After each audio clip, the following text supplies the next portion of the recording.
Hello, people. Welcome back. I thought I'd bring you a little Halloween special tonight. I've been doing some research into the saints of Scotland, especially the ones of Lewis, the Isle of Lewis. There's connections. Just like there's connections with Halloween. Halloween used to be called All Saints' Day, or it used to be called Samhain. It was an old Gaelic celebration called Samhain, and it celebrated the end of the summer. It's like the death of summer. So in a way, it is celebrating death. But they Christianized it. They turned it into All Saints' Day.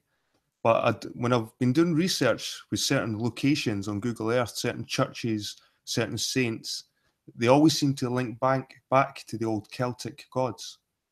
So I found this really interesting. So just like Halloween and All Saints' Day and Samhain, what came first? Well, we know Samhain came first, and they Christianized it. So it goes for the saints as well. Saint John, Saint Molag, all these saints were gods. They got Christianized and turned into these so-called living people, when really they were just gods.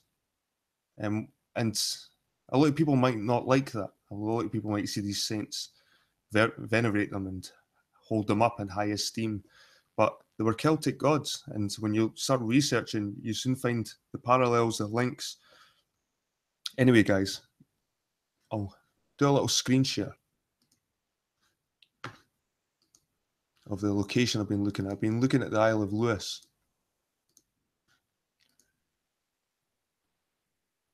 And this here, people,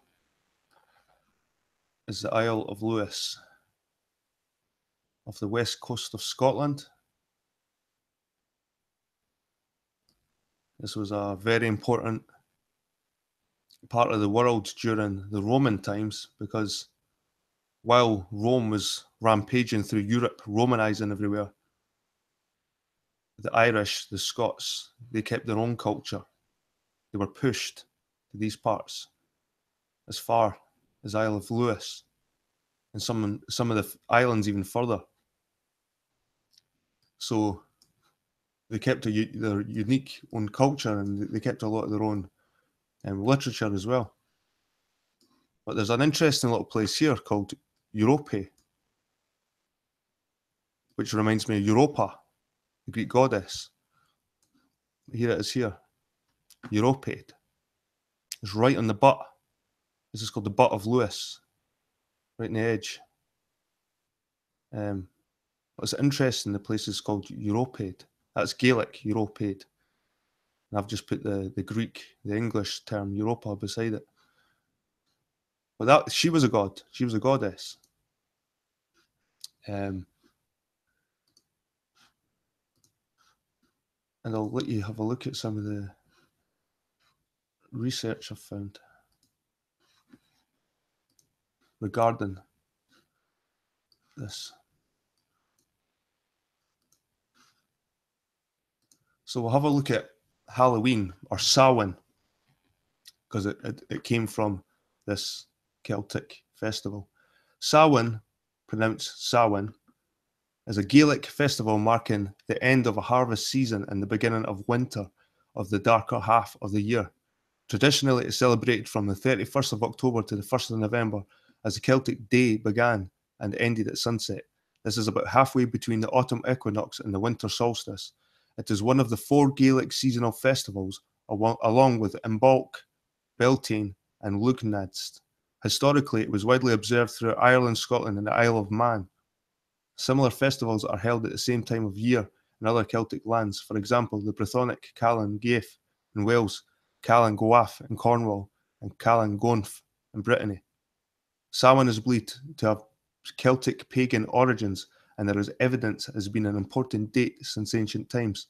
Some Neolithic passage tombs in Ireland are aligned with the sunrise around the time of Samhain. It is mentioned in some of the earliest Irish literature, and many important events in Irish mythology happen or begin on Samhain. It was a time when cattle were brought down from the summer pastures and when livestock were slaughtered for the winter. Remember this, people.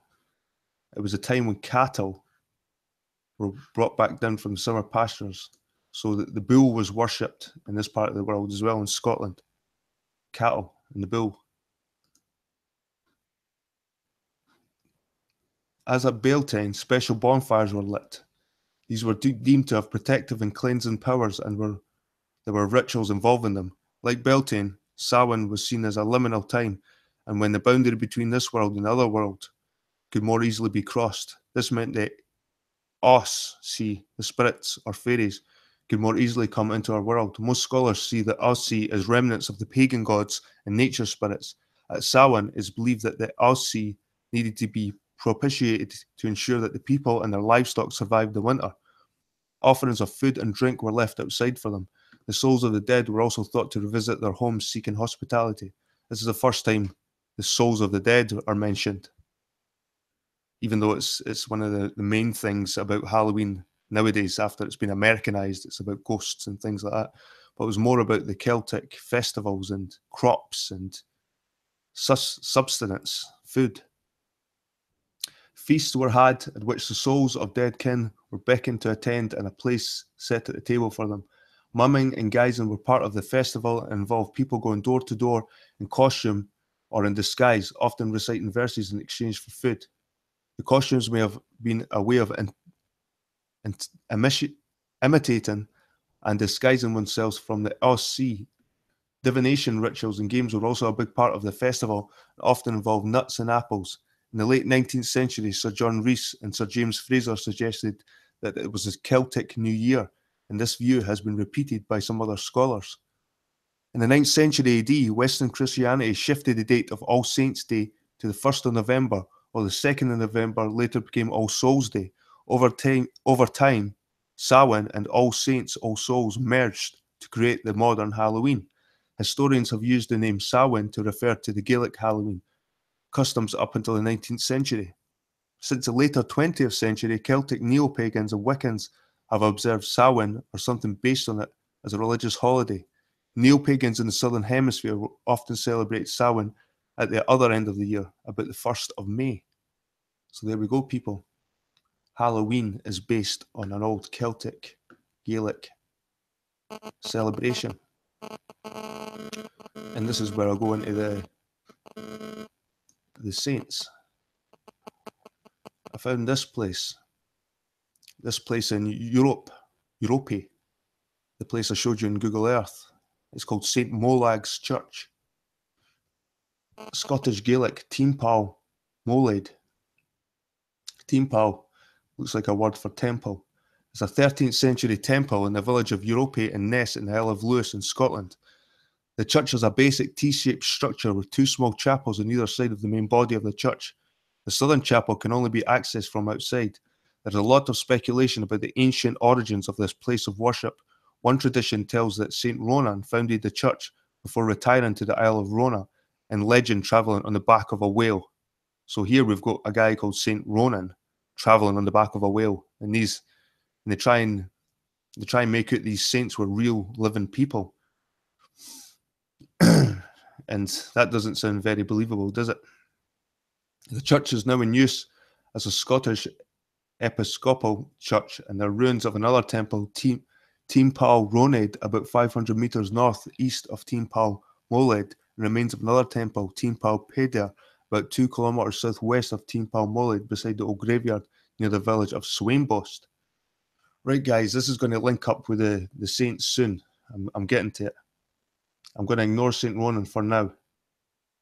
But this is important, this Moled, because this is Moloch. Molochs.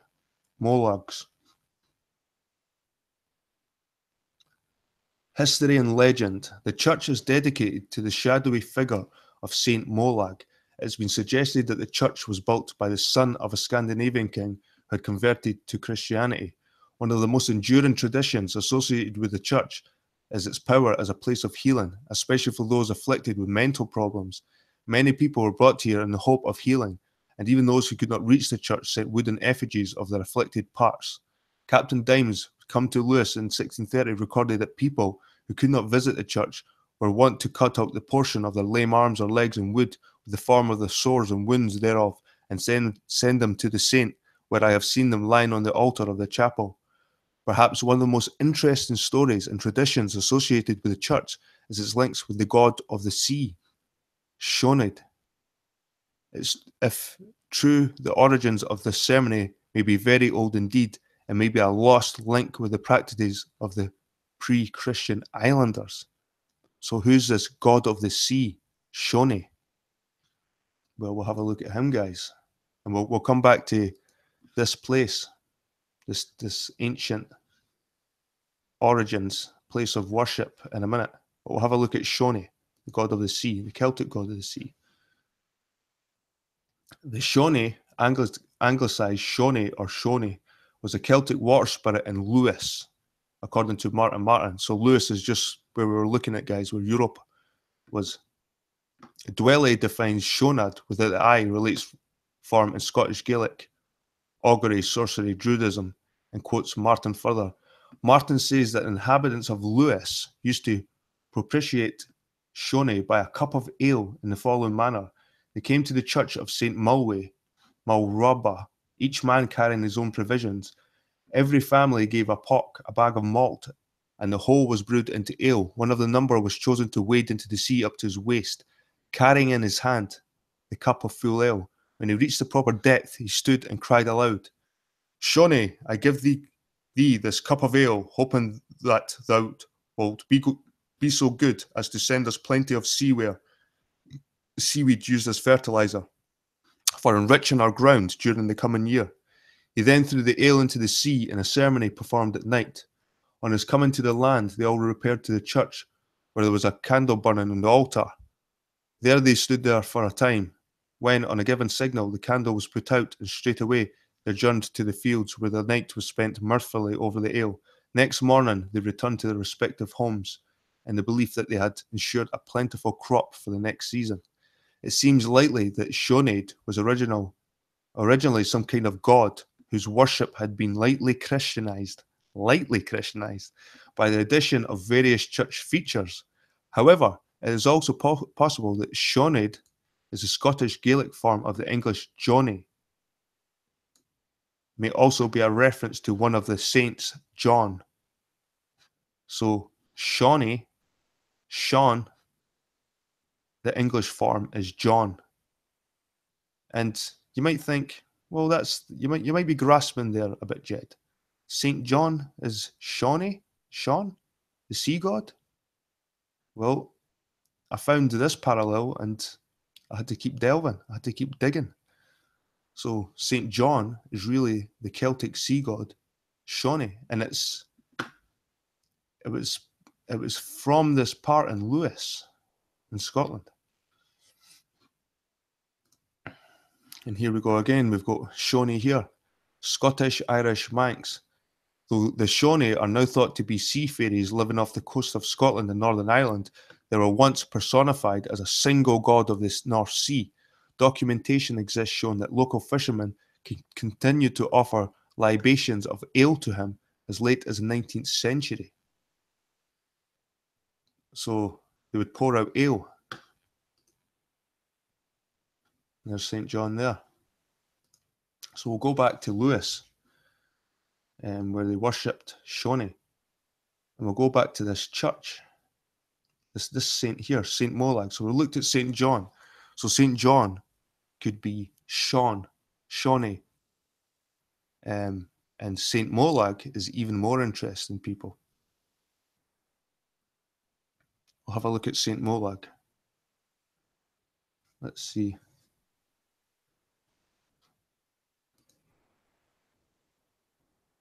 St. Molag. And this is from the church. St. Molag's church is on this island.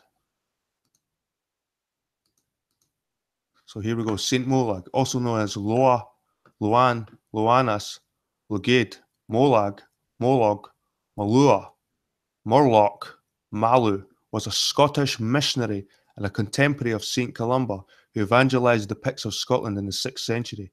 St. Molag was a patron saint of Argyll, as evidenced by a charter in 1544 from the Earl of Argyll, which states, in honour of the god Omnipotent, the Blessed Virgin, and Saint Moloch, our patron. The House of Lorne became the Kings of Dalradia and eventually united with the Picts to become the kings of Scots. Molag was patron saint of the kings of Dalradia and was the apostle of the Picts, so is highly likely to have been the first patron saint of Scotland. So everybody thinks St. Andrew with the flag, the blue flag with the St. Andrew's cross. Everyone thinks that St. Andrew was the first patron saint of Scotland, and it really was St. Molag. Let's have a look at his St. Moloch. Was this really a saint?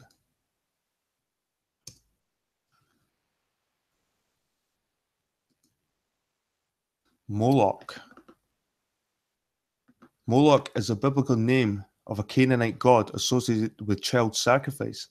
The name of this deity is also sometimes spelled Molech, Malcolm, or Malcolm. That's similar to Malcolm, Scottish name Malcolm. The name Moloch results from the dysphemic vocalization in the Second Temple period of the theonym based on the root MLK, king. There are a number of Canaanite gods with names based on this root, which became similarly associated with Moloch, including biblical Malcolm, great king, which appears to refer to the god of the Ammonites, as well as the Tyrian Melkart and others. Rabbinical traditions depicted Moloch as a bronze statue heated with fire into which the victims were thrown. This has been associated with reports by the Greco-Roman authors of the child sacrifice in Carthage to Baal Hamon, especially since archaeological excavations since the 1920s have produced evidence for child sacrifice in Carthage, as well as inscriptions including the term MLK, either a theonym or a technical term associated with sacrifice. In Interpretatio Graeca, the Phoenician god was identified with Cronus due to the parallel mytheme of Cronus devouring his children. Otto Eisfeld in 1935 argued that MLK was not to be taken as a theonym at all, but as a term for a type of fire sacrifice, and that Lemelech, as a Molech sacrifice, had been reinterpreted as the name of a Canaanite idol following the Deuteronomic reform under Josiah, 640-609 BC, according to Eisfeld. This 7th century reform abolished the child sacrifice that had been happening, being unacceptable in the Jewish religion. Moloch has been used figuratively in English literature, from John Milton's Paradise Lost to Allen Ginsberg's Howl, to refer to a person or thing demanding or requiring a very costly sacrifice. So this takes us back to Shoni. We've got sacrifice. We've got a church here called St. Molag. We've got sacrifice. We've got child sacrifice. So was St. John, Shawnee, and St. Molag, this area in Lewis, a place of child sacrifice before it was Christianized? Instead of Sean or Shawnee, they changed it to St. John. Instead of Moloch, they changed it to St. Molag. And instead of sacrificing children in the sea, because that's what they probably done before it got Christianized, instead of pouring beer into the sea and crying out, this is what they cried out: Shawnee, I give this cup of ale, hoping that will be so good as to send us plenty of seaweed used as fertilizer for enriching our ground during the coming year. Well, the pagans probably said, Shawnee, I give this child, hoping that will be so good to send us and they probably sacrificed the child in the sea to the sea god, Shawnee. But after it got Christianized and sacrifice was forbidden in the Bibles, child sacrifice was forbidden, they turned it into pouring beer or ale into the sea. So guys, Saint Molag is Moloch, and Saint John is Sean. And Halloween is Samhain. So that kind of links all that up. And like I said, guys, interesting place to research is Scotland. And you can see how being the edge, being the very edge, you see maybe where the stories of sacrifice to the sea for the seaweed. Anyway, people, I hope you enjoyed that. I'm still doing plenty more research into other saints, St. Patrick, St. Columbus, St. Columbanus. There's a difference between St. Columbus and St. Columbanus. There's all these different saints, and to me, it looks like the most of them were probably just Celtic gods, and they were transformed into these saints. Anyway, people, hope you had a good Halloween. Hope you got plenty treats instead of tricks. I'll see you in my next broadcast, which will probably be about flat Earth, I'm afraid to say. Take care. See you later.